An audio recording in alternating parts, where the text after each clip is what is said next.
Hello everybody, welcome back to my channel. My name is Courtney and today I am talking about my 5-star reads of 2023. It's been a while since I've made a video. I was doing 2 videos a week and I ended up getting too busy to do 2 videos a week, so I've been putting out 1 video per week. But the holidays have been taking a lot out of me. I've had a lot of things that I've been preparing for, a lot of projects. I've been a little bit behind, but I do have plans to really step it up in 2024. But that's not the point. The point is, today's video is about my 5-star reads in 2023, which is not as many as I thought. I thought I was much more generous with my ratings, but apparently 4 stars is where it's at for me. 5 stars is a little bit more rare than I imagined. So I don't have that many 5-star reads in 2023, but I am going to list them off. I am a little bit hotter than I imagined I would be. This room gets really hot because it's a very small room. This is my office. And I tend to have my computer running like all the time. And if I have my door closed, the room gets incredibly hot, which is really nice in the winter, but like other times, not so much. Anyways, I've also been running around the house trying to get my dog ready to like settle down so I can do this video. I'm a little bit frazzled, if you can't tell. I'm a little bit frazzled. I've had a lot to do. I've been trying to get this video done for a few days now, and I have a lot that I'm preparing for, and I'm going to tell you about one of the things that I'm preparing for because I'm actually really, really excited about it. But this is also the second cup of coffee I've had. The first one did not turn out very well. I tried putting a hot cocoa bomb in it, but it didn't turn out the way I wanted it to. The casing melts and it's really awesome, but then if your drink cools down, it creates like this icky, like oily, like film on the top of your drink. And it was really gross, so I poured it out and I made myself another one. And I used a hot cocoa bomb, but I took the shell off, so it seems a little bit better, but yeah, we'll see. Anyways, I also put like these, I don't know if you guys know what these are, but these like orange, I mean, I ripped into this one. They're chocolate oranges and they're just chocolate flavored like oranges, and it's like my favorite thing in the world to get during the holidays. But I plopped one of those in there to see if it would flavor it a little bit orangey, and I think I should have put more. Anyway, my brain is like scattered all over the place today. I was gonna go over exactly how many books I read this year, and I didn't actually look at how many books I've read. I'm sure it's an embarrassingly low number for a booktuber. I'm trying to be a little bit less harsh about it because I did also write, edit, and publish 4 of my own books this year, and that took up a lot of my time. So when I get into like reading moods, I read a lot of books, but then if I'm editing and writing my own books, obviously I don't read as much. If I were to put my year in review, I did accomplish a lot more than I thought I did.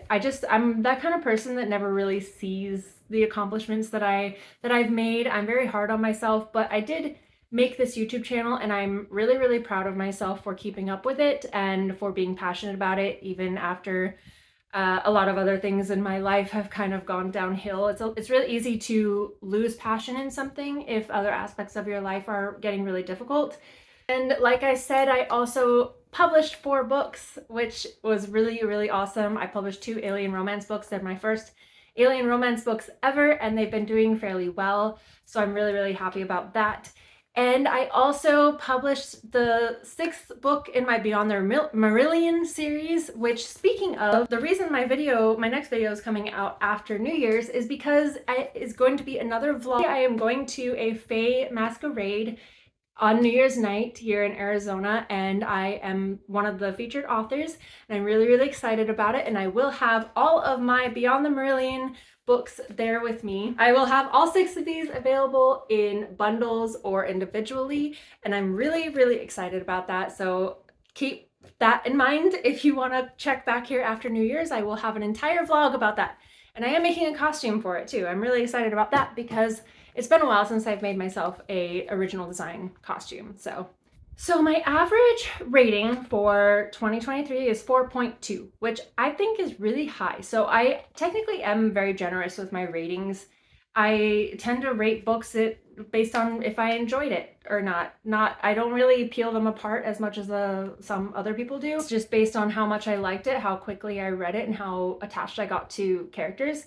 And I DNF a lot of books. If I don't feel myself feeling those emotions when I'm reading, I usually don't waste my time trying to feel them throughout the book. I usually DNF them.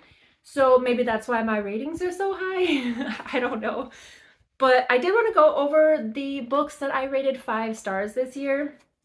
And there are 8 of them. I guess let's just get started because I have been on so many rants, but I don't know, the end of the year, my brain's all over the place. There's a lot to get done in just a few more days, so let's just get into it. The first book on this list that I rated 5 stars, and you may have heard of it really recently because it was in one of my other videos, is Wicked, Ugly, Bad by Cassandra Gannon. I just thought this book was such a fun time. It made an impression on me because I felt like it was really original. I was reading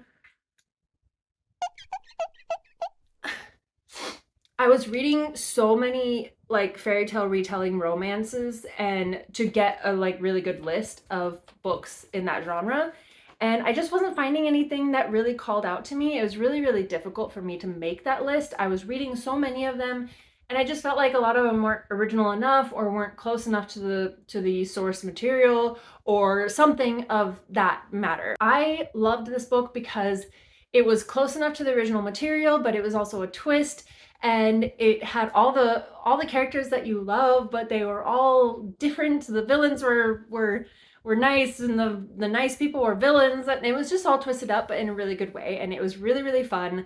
And the romance part of it was great because it was a little bit on the fated mates side of things, but also kind of slow burn, which I appreciated. And I don't know, it was so fun, and it was one of those books that I really, really, I'm gonna recommend it to people, especially if they're looking for books of that genre. And it made an impression on me, and I think that's why I rated it 5 stars, is because it made an impression on me. And I am immediately reading book 2 in the series right now, and it was just really fun. If you ever want to read a twisted fairy tale romance, then absolutely read that book. The next book on my list of 5-star books is Paid to the Pirate by Una Rohr, and I mentioned this in my pirate romance top 5. I just loved this book so damn much. This is a darker romance. It is set in the time of pirates, so if you do read this book, keep in mind that women are not treated the same as they are in other timelines or other books. So our main character is very, very strong in the sense that she's just put up with a lot and is able to pull herself through and put up with even more. And the relationship between the two characters it was so heartbreaking, but also so beautiful. And it has to do with a lot. It has to do with amnesia and past relationships that one person in the relationship doesn't remember. Their relationship is just, there's not a whole lot I want to say about it. If you want to hear more about it, you can look at my top 5 pirate romance books video. But this is just my 5-star reads, and I just want to say that it was so good. And I think probably, I don't know, all the pirate romance books that I put in that list are really, really good. This one just is so good. Like, I don't know what else to say about it. It's a dark romance. It's very spicy. It's very steamy. It's very emotional. I was so attached to all of the characters, and I just felt so much for every single character in that book. And I think it's just a highly underrated book. So if you have a chance to pick it up and you enjoy dark romance and period romance and things like that, then I would absolutely read this book. The next one is Butcher and Blackbird by Brynn Weaver, and this book has been making its way around social media like crazy lately. When I read it, I hadn't really heard of it before. I just came across it on Goodreads or something, and it was a pretty new book, and I read it and I freaking loved it. I enjoyed the hell out of it. It's about rival serial killers who become friends, who enter into a little serial killing competition with each other, and it ends up becoming like this yearly tradition where they hunt the same person, and the winner is the person that gets them first. They're serial killers, by the way, or of wrongdoers. And so it makes it a little bit better. Like, if you're somebody that doesn't want to read about morally black characters having happy endings, then know that they are sort of vigilantes in sort of a way. It is very violent. It is very sweet, oddly enough. They have a really cute relationship. I was just laughing so much throughout this book. amongst the violence and the craziness, there were just so many moments where I was just rolling over on the floor laughing, and it was such a good time. It's a serial killer romance. There's lots of death, but I think it's one of the funnest books I've ever read. The next one is Sea of Roses by Opal, Rayne, and this is also on my top 5 pirate romance book video. And this one was also really, really good, and I have yet to read the next book. The next book is directly related to the first one, so they do need to be read in order. This is another one where I just absolutely loved the characters, and I was so engrossed in their story. I loved the language, the whole book, the way it was written. The whole book, I could just hear that pirate like accent everywhere, and it was just so immersive, and I loved it, and I loved the characters and their journeys and their motivations, and it was very steamy. Like, so obviously I'm usually recommending 99% of the books that I recommend on here are steamy books, and this one definitely was top-notch steamy. And it isn't enemies to lovers, and so, you know, they're kind of rivals, but they have like a common interest at some point. So it was just really good. It was a swashbuckling, really good time. The next one is King's Bride by Beck Michaels, and I have talked about this book multiple times on my channel. It's been on my enemies to lovers list, I believe. It's been on my fairy tale retellings list. This book was it was a really interesting enemies to lovers fairy tale. Like, it's not as directly related to any sort of fairy tales as Wicked, Ugly, Bad, but it is inspired by like Beauty and the Beast. If you want to know more about it, I have talked about it multiple times, like I said, on this channel. It's in my recommended books playlist once or twice, and it's just it's a fantastical world. This girl she's very independent and very protective, and absolutely hates the Winter King, or the king of their realm, like everybody else does. Nobody likes him because he keeps it in perpetual winter, and nobody knows why. They just think he's very cruel. And she ends up being forced into marriage with him, and the only reason she agrees is because she wants to figure out how to kill him, because he may or may not be a god. He's very powerful, and nobody knows how to kill him, and she really wants to do that. So she agrees to marry him. And it's all about their journey, I guess, after they get married and the things they discover about each other. And it's a really, really good story. Next one is Carnal Games by Naudii Nebula. I have talked about this book as well. It is in my Enemies to Lovers top 5 video, and this was so up my alley. It was ridiculous. I am a huge alien romance book reader. I love them. I read all of them. I mean, the subject matter can repeat itself 1,000 times and I will still read it. But this book was very unique in terms of alien romance, because if you read alien romance, you know that a lot of them have to do with abduction, shortage of females, breeding, all that kind of stuff. It's very common in the alien romance genre, and I will eat it up. But it is also very, very refreshing to find a alien romance that has nothing to do with that. This is also an Enemies to Lovers book, and if you know me, you know that Enemies to Lovers is like my thing. I love it. I love reading it. I love writing it. It's so much fun to me. I don't know why. So this is a true enemies to lovers. It's not a I don't like you to lovers. It's not a hate to love. It's not rivals to love. This is I want to murder you and make you suffer. And they have been hunting each other for years with a severe hatred for each other and no attraction whatsoever. They're not attracted to each other's species. She is human. He is alien, and he looks very inhuman and does not think that humans are attractive. So their relationship is purely just like organic, and it was just really, really good. The premise is that they are rivals, they are enemies, and they get somehow placed into what is called the Carnal Games, which is basically like a really messed up Hunger Games. And they are forced to hunt each other, which at first is just to each of them as like, well, perfect. That's what I've been doing this whole time. So they're very willing to do it, even though the situation is really messed up. But the Carnal Games is manipulative and starts putting them into these situations that require each other to help each other.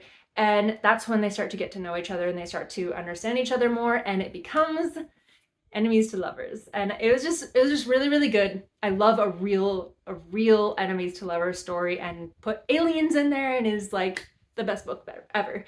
So if you haven't read it and you enjoy those things, read that book. The next one is Song of the Shadows by Mona Storm, and you've heard me talk about this one as well because a couple of videos back I actually did a immersive reading for this book, and if you like that sort of thing, I would absolutely go check that out because I just love this book a lot. I think it deserves a little bit more attention because it is an indie author. Mona and I follow each other on social media. She's the sweetest person ever. This book deserves more attention than it has gotten, and book 2 is coming out in January, so if you want to get into the series now is a really good time because then you don't have to wait for the next book like I did. And I just think it was a really refreshing story. It's set in a fantasy world of dragon shifters, and you have this sort of like forbidden romance story between two people from noble houses, and there's a lot of political intrigue, a lot of really interesting magical aspects, and a little bit of a fated mate situation going on, and I just really liked it. I thought it was really unique. I thought the world was really well developed, and I'm really excited to read book 2.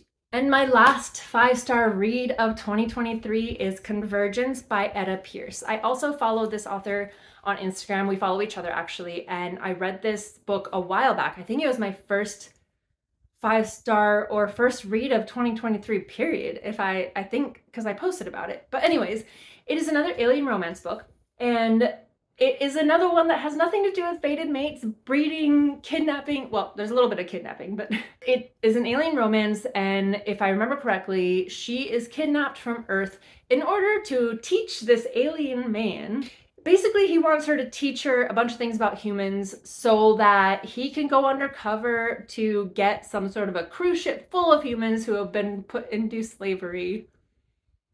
They're trying to save a lot of humans, and he needs a human to help him do that, is basically what happens. But obviously, when they are getting to know each other and she's teaching him how to be intimate and he's teaching her how to be a human slave, basically like a convincing human slave, so that she can go undercover with him, their physical relationship develops, and that develops into a emotional and something more. And I just remember it was really cute, like I don't know, he reminded me of Garrus from Mass Effect, and I love Garrus, so maybe that's a big reason why I loved it so much. But these books are really good. I have yet to read book 2, and I know there are multiple books in the series currently out, and I haven't read them yet, but I will get to them. I think that's going to be my New Year's resolution, is reading the next books in all these series that I have started in 2023. But anyways, I talked really fast through that entire video. I feel like I just thought I had a lot more to talk about and wanted to rush through it, but hopefully you guys understood like everything I was saying. If not, forgive me, I am sorry. That is all I have for you guys today. I, again, am doing a lot for New Year's, so I won't have another video out until January. And that will be the vlog for my Fae Masquerade, for the Fae Masquerade event that I'm going to this weekend. I'm super excited. I can't wait to show you guys my costume because I made a costume for myself and for my fiance. And we're gonna have a booth with all my books out. I'm really excited to be a featured author. It warms my heart to know that people even want me around for events like this. Until next year, that's so weird to say, but until next year, have an amazing weekend. I love you all. Subscribe if you haven't subscribed already. Like this video. That really helps me out. Leave a comment. That also really helps me out. I am trying very hard to reach 600 followers on YouTube. And I will see you all next time. Bye!